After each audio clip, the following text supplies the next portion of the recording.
Fashion बना करके कहा गया है। इससे दलित समाज जो है SC/ST OBC माइनॉरिटीज़ के समाज के उनके ऊपर बड़ा कुठाराघात हुआ है और हम लोगों की आत्मा बहुत दुखी है।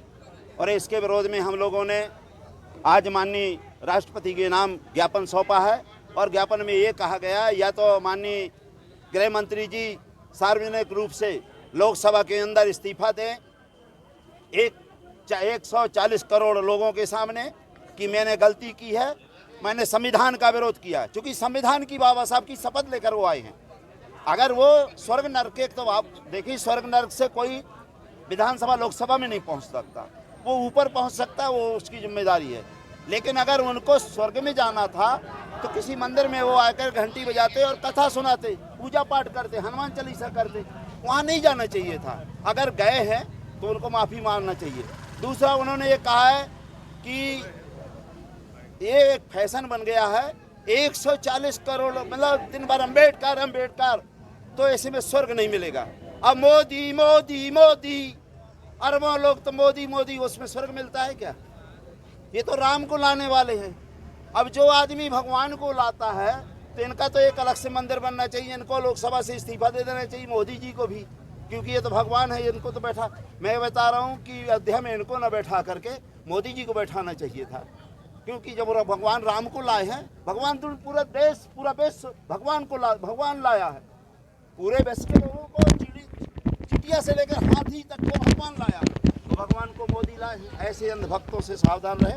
और मैं तो यही कहना चाहता हूँ कि माननीय अमित शाह जी या तो सार्वजनिक रूप से माफ़ी मांगो या इस्तीफा दो, क्योंकि आप संविधान का जो शपथ ली है वो झूठी ली है, वो असत्य ली है। नहीं मांगी माफी, आपकी मांगे नहीं मांगते हैं तो आंदोलन तो अभी तो ये लड़ाई है, आगे और लड़ाई है। हम बता रहे हैं, हम लोग जेल भर आंदोलन करेंगे। 1,000 नहीं, 20-20 हजार जेल में आदमी बनेगा नहीं, औरत आदमी लड़का बच्चा बैल गोरू सब इकट्ठा घोंसेड़ेंगे। हम बाबा के अनुयायी हैं, हम रुक नहीं सकते हैं, हम रुक नहीं सकते, मृत्यु स्वीकार है। और दूसरी बात यह है कि स्वर्ग नरक का कोई कहने वाला लोकसभा में नहीं जाता है। अमित शाह मुर्दाबाद, मुर्दाबाद, मुर्दाबाद, अमित शाह मुर्दाबाद। स्वीकार करते हैं, स्वर्ग नहीं जाएंगे। हम अपने बाप को बाप मानने वाले हैं, बाबा साहब अम्बेडकर को मानने वाले हैं, और बाबा साहब का अपमान जिंदा रहते हुए सहन नहीं कर सकते, मृत्यु के बाद ही हो सकता है। इसलिए हम अपने बाबा के साथ जो पहली बार जब से भारत बना पहली बार अपमान हुआ है दोस्तों, पहली बार इतना अपमान कभी नहीं हुआ बाबा साहब का। अरे अम्बेडकर अम्बेडकर क्या भाई जरूरत थी? स्वर्ग नरक की क्या जरूरत थी? और हम कहें कि दिन भर अंधभक्त मोदी मोदी मोदी, तो क्या वहाँ स्वर्ग है क्या मोदी का? इनके यहाँ कौन भगवान आ जाता मोदी बोलने से? बाबा साहब पे आपके पेट में दर्द हो रहा है? देश के गृह मंत्री होने के बाद भी आपको इस तरह की भाषा का उपयोग नहीं करना चाहिए।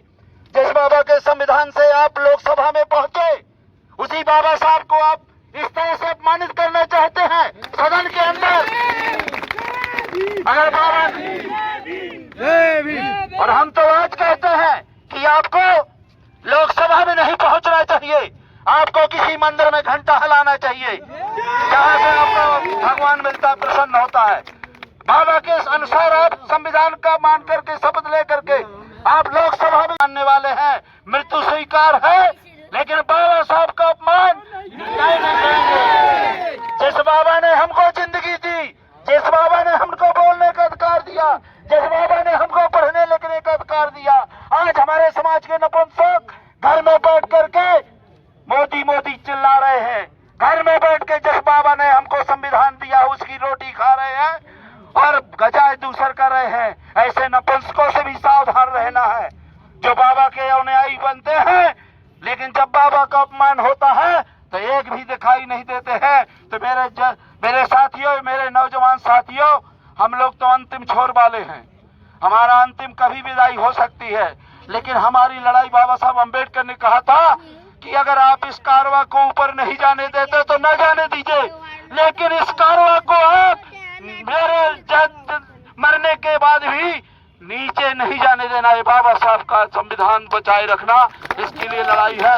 और हम लोगों को एक कतार में चलना, हमारे अध्यक्ष जी चलेंगे, आप लोगों से मेरा ये अध्यक्ष हमारे बहुत सभी लोग हैं और यहाँ सभी क्रांतिकारी छात्र हैं हमारे, और आप ऐसे दल से हैं जिसका ऊपर आपने स्वतंत्र रूप से संसद बनाया है। इसलिए मैं उनको भी धन्यवाद देता हूँ आपके माध्यम से, जो बाबा साहब की बात करते हैं। धन्यवाद। बाबा साहब, बाबा साहब। शायद देश के गृह मंत्री को ये पता नहीं था कि जिस शब्द का बाबा साहब के लिए उपयोग किया है वो उचित नहीं है। बाबा साहब एक ब्रांड है। अगर बाबा साहब इस देश में ना होते और बाबा साहब का बना हुआ संविधान इस देश में ना चलता तो ये भारत देश जो एक सूत में बंध के चल रहा है वो एक सूत में नहीं चलता और ये देश कहीं ना कहीं विदेशियों का गुलाम होता। तो मैं देश के गृह मंत्री से कहना चाहता हूँ और शासन प्रशासन से कि हमारी लड़ाई ना किसी जाति से है, ना धर्म से है, और ना हम किसी जाति का अपमान करते हैं, ना किसी धर्म का अपमान करते हैं। अगर हमारे महापुरुषों के साथ अभद्रता होगी और उनका अपमान किया जाएगा तो याद रखना, सरकारें आती जाती रहती हैं। आज तुम्हारा दौर है और कल हमारा दौर आएगा, तो उस दिन तुम्हारी दुर्दशा क्या होगी ये तुम खुद ही याद रख लेना। और सभी साथियों से मेरा कहना है कि हम लोग अच्छे तरीके से चलेंगे, किसी के खिलाफ अभद्र भाषा का प्रयोग नहीं करेंगे। हमारी मांग है कि देश के गृह मंत्री या तो हाथ जोड़कर माफी मांगे पूरे देश के सामने, क्योंकि बाबा साहब के अनुयायियों की संख्या करोड़ों में है और उन करोड़ों लोगों की भावनाएं आहत हुई हैं। इसलिए हमारी मांग है कि देश के गृह मंत्री सबसे सदन में सबसे माफी मांगे हाथ जोड़कर।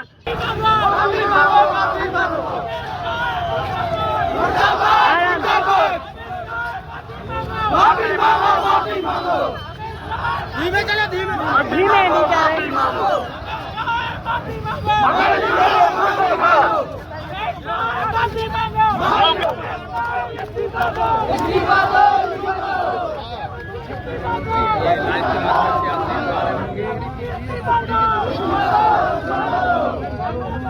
बीमारी की कार्यकारी आक्रोश है और ये जो देखा भी जा सकता है आपके माध्यम से तैनात है। गृह मंत्री द्वारा संविधान निर्माता परम पूज्य डॉक्टर भीमराव अंबेडकर जी का राज्यसभा में मजाक उड़ाने एवं अपमान करने के विरोध प्रदर्शन एवं ज्ञापन। महोदय, सभी ने प्रार्थना सहित जानकारी दी जाती है कि विगत दिनों केंद्रीय गृह मंत्री अमित शाह के द्वारा राज्यसभा में संविधान निर्माता परम पूज्य बाबा साहब अम्बेडकर जी का अपमान किया गया, जिसमें संपूर्ण बहुजन समाज में रोष व्यक्त एवं गुस्सा है, क्रोध है। इसलिए केंद्रीय गृह मंत्री अमित शाह जी खुले मंच पर आकर माफी मांगे। अगर केंद्रीय गृह मंत्री माफी नहीं मांगते हैं तो बहुजन समाज एवं भीम आर्मी पूरे देश में रोष प्रदर्शन करेंगे, जिसकी जिम्मेदारी केंद्रीय गृह मंत्री अमित शाह जी की होगी। संसद भवन में कई के लिए बैठे हैं और मैं कहीं इनका इस्तीफा नहीं देते हैं गृह मंत्री तो भीम आर्मी पूरे देश में बड़ा आंदोलन करेगी। किस तरह की टिप्पणी की गई उनके द्वारा? उनके द्वारा एक बाबा साहब को फैशन के तौर पर बताया। बाबा साहब भीमराव एक फैशन के नाम पे बोला है उन्होंने, ये टिप्पणी की है। कहाँ से ये प्रदर्शन प्रारंभ किया था? कहाँ पे? ये छतरपुर मेला ग्राउंड से प्रारंभ किया था और कलेक्टर महोदय जी के पास। अगर मांगे नहीं हो रही है तो फिर क्या करें? हम बहुत बड़ा जन आंदोलन करेंगे पूरे देश में और फिर जिसके जो भी मानवीय क्षति होगी तो वो उसके जिम्मेदार केंद्र मंत्री अमित शाह। जैसा कि आप सभी को पता है, आज हम लोग एकत्रित इसलिए हुए हैं, हम लोगों ने एकता का परिचय दिया है, क्योंकि बाबा साहब हमारे भगवान समान है और उनके प्रति अगर कोई टिप्पणी करेगा तो यह हमसे बर्दाश्त नहीं होगा, यह बहुजन समाज से बर्दाश्त नहीं होगा। इसलिए आज हम सब लोगों ने एकता जोड़कर और ये भीड़ जोड़कर यह दिखाया है कि अगर आगे चल कर अगर कोई ऐसा करेगा तो हम लोग और तादाद के साथ उनका विरोध करेंगे और बाबा साहब का नाम रोशन करेंगे। जय जय जय जय जय भीम। जी, आज जो भीम आर्मी के द्वारा जो शक्ति प्रदर्शन किया गया है, किस कारण किया गया है? देखिए सर, जो हमारे होम मिनिस्टर है केंद्रीय मंत्री अमित शाह जी, उनके द्वारा संसद में अभी कुछ 15-20 दिवसीय जो संविधान के बारे में हुआ था, एक दूसरे कन्वर्सेशन संसद में हुआ था। तो सर देखिए, सभी नेताओं ने बाबा साहब भीमराव अम्बेडकर के बारे में बहुत ही अच्छा बोला है। लेकिन इनमें से सभी सांसदों में से एक नेता ऐसा निकल कर आया जिसने हमारे बाबा साहेब भीमराव अम्बेडकर जी का अपमान किया है। इन्होंने कहा है कि बाबा साहेब अम्बेडकर का नाम आज का फैशन बन चुका है। कैसा फैशन? देखिए, ऐसा फैशन बन चुका है, ये बाबा साहेब की तुलना भगवान से कर रहे हैं, ऐसी तुलना कर रहे हैं। देखिए कि जैसे आज का जो ज़माना, प्रत्येक नेता बाबा साहेब के नाम पर राजनीति कर रहा है, ठीक है। हर कोई, आज हम भी हैं तो हम भी बोलते हैं कि बाबा साहेब अमर रहें, बाबा साहेब के नाम पर राजनीति हो रही है। लेकिन भाई देखिए, इन्होंने कहा है कि आज अगर हम भगवान की पूजा करते तो आज हम स्वर्ग पहुंच जाते, प्रत्येक इंसान स्वर्ग जाता, ठीक है। लेकिन भाई देखिए, जिसने हमारे लिए जीने का अधिकार दिया